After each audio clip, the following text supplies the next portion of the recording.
Bonjour et bienvenue sur cette deuxième vidéo qui portera sur le désaccord permanent entre défenseurs et offenseurs. Ici, nous nous intéresserons en premier lieu au discours des offenseurs. Donc n'oublions pas de souligner que ces offenseurs en question exigent aujourd'hui le retrait de certains livres au sein des bibliothèques qui, selon eux, sèment la confusion dans la tête des enfants.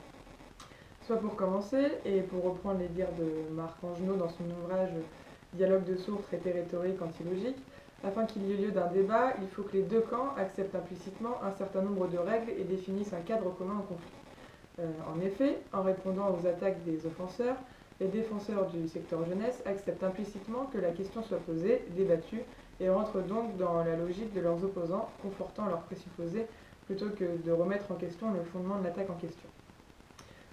Soit, ce qui recoupe l'ensemble des critiques de la littérature jeunesse, c'est qu'elle remet tout en cause, que ce soit directement ou indirectement, sa légitimité.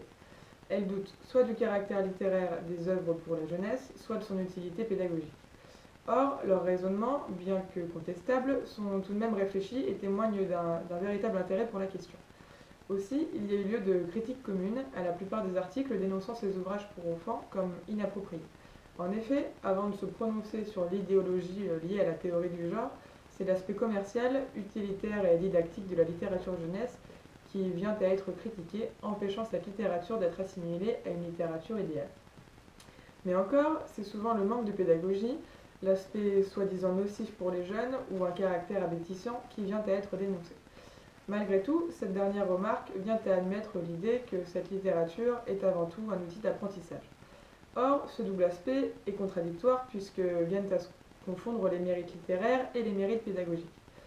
Cela a donc pour effet de rendre imprécise l'image de la littérature jeunesse, de faire apparaître cette dernière comme un domaine mal défini et ainsi de mettre en cause son existence. Pour finir, préférant donc séparer notre analyse du discours des offenseurs et celui des défenseurs, je mets d'ores et déjà fin à cette vidéo et vous invite à visionner la suivante. A très vite.